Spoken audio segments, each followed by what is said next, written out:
Nếu mà đã đưa thằng muốn nhá thằng rồi chưa? Thật chi à? Ăn thôi.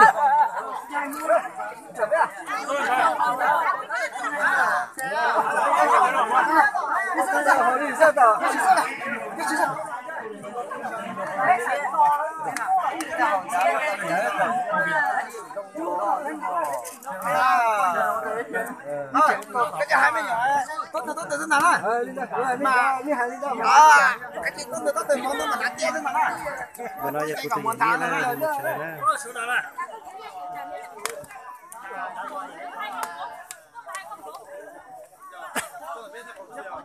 Con cho ít thu rồi.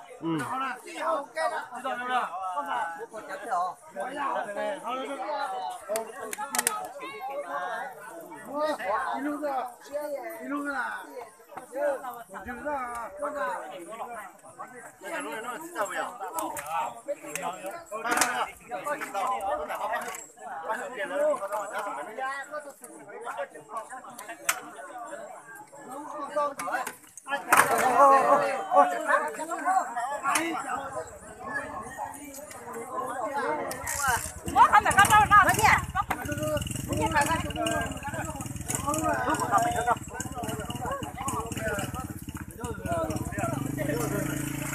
Đang chơi là tụi tối.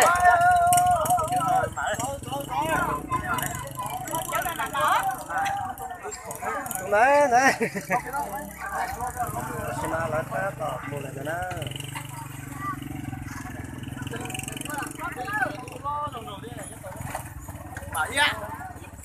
Đây lúc nào nó là đây lúc nào nó thế?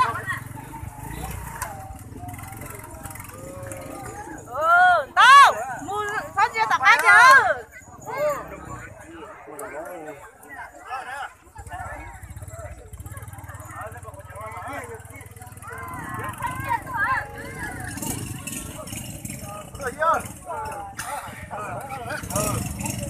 Đúng rồi. Mà muốn mà xếp tỏ đây.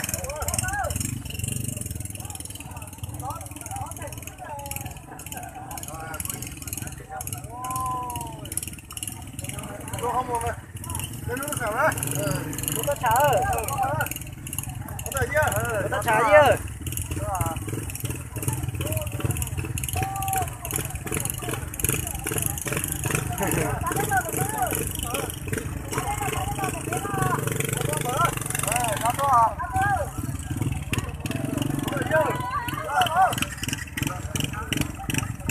Được không ơi, sao mình có tết gì sao tổ? Có lì rồi. Lúc con thì mới chờ đó, thì chờ nó chờ mà. Cái kiểu.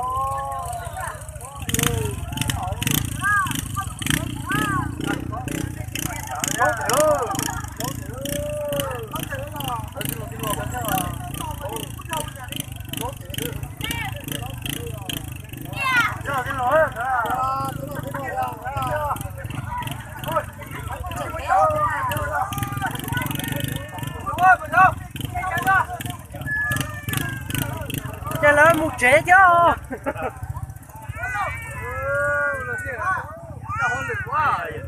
Anh cho cho nhá.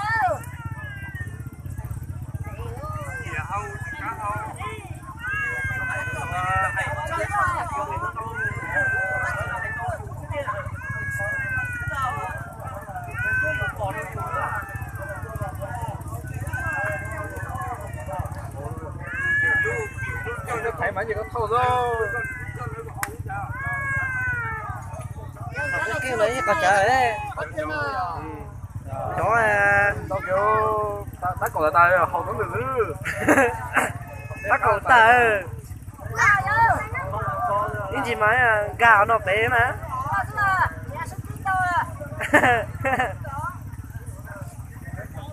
À, thằng này không có hay mà tiền đó. À. Một hay á. Giờ con chờ ấy, giờ con. Đi ra. Còn chơi à.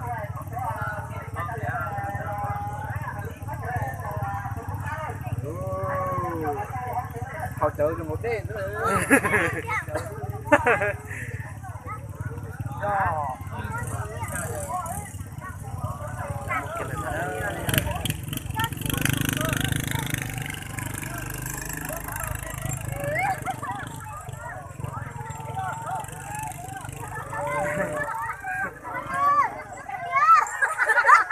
sợ tát tàu thôi mà la thôi.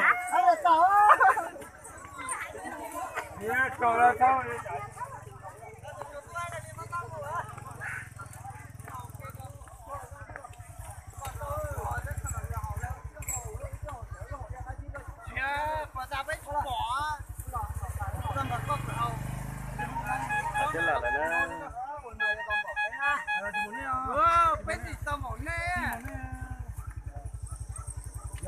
ta xin mà phí nó con nó của họ rồi chỗ này kia rồi đấy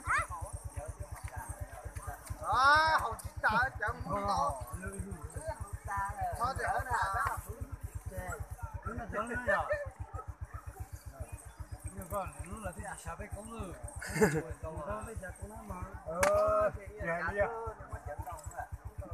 đúng rồi còn đấy phải là họ rồi còn muốn vào đây muốn gì mà ta đến chồng đó còn là trên lô cả tiền nó ôn đâu để đâu có tổng đấy mà dạ nhớ đến là cái chưa đi chỉ là cái chưa dạ nhưng mà muốn áo lúc bắt đấy là không cái này không phải đâu người lá vậy nè cái này dạ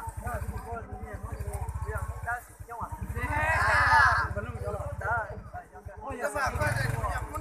có lạnh không vậy à nhưng mà có chú bò giờ của chữ tao có hộp này đi còn mình lấy ba giờ xong cho lại đi vào thôi Nếu tôi có đi để đi hỗ trợ. chẳng là đã lò đã không Rồi. nó bây giờ muốn chúng ta sạc cũng nhá rồi đó là họ rồi đó là họ Rồi cho họ trong cái đó là chế ra ra rồi sạc cũng rồi chưa? hai cái cả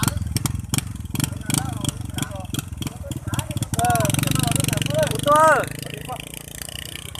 thì đã là hậu kê đó là Hỗ trợ định kho. có hậu cái phí của cái phí mà Để lấy phí rồi. Có cái tao nó sẽ rồi bây giờ cái lò này cái nó cái hậu này bên nó thì này bên nó chỉ có tái rồi lúc này nên tôi sao mà tôi biết chịu thứ gì biết chịu tao biết nè sao sao thì nó là bây giờ nó cho sao bây giờ thì bây giờ quê như cái con rồi đó là mà thao à có thể luôn họ đó à có thể luôn có thể luôn mẹ long hậu kê đó rồi giờ thì nè bố đúng vậy xem nào đó ini cứ ăn nó hỏi in không dạ có giờ cái phí có cái phí ở tí đó có máu mày máu vì tàu xe máu của kỳ ra đây máu ký sao đó liền chúa đi chú con đây chúa này có mặt tàu này hả này là họ có thể đó chờ này mà chờ đấy cho như tả thế đấy là mới được như nào con đây khó sao nó đã là nó mà nếp của nhà nó đã là bị nó ta ok tao nói gì tả ra tao quên con đi vào cho tôi đây cái gì đâu lấy ra tiền nó bây giờ cũng đấy hai lá bùi bây giờ tao ở trong cả rồi nó bùi bây giờ xong mà ít việc của nó bùi bây giờ đây không đi chăng à tiền mà có cái con rồi hầu chờ có chồng đây cái chồng đó rồi xong mà con đi vào coi đi mà ra rồi một con đã lộ mà lớn mà điên nữa rồi chở ta mà lạ cái chở chuông ấy chiếm xích kia ta bây giờ nó là chỉ biết không là gì đâu đó là được chưa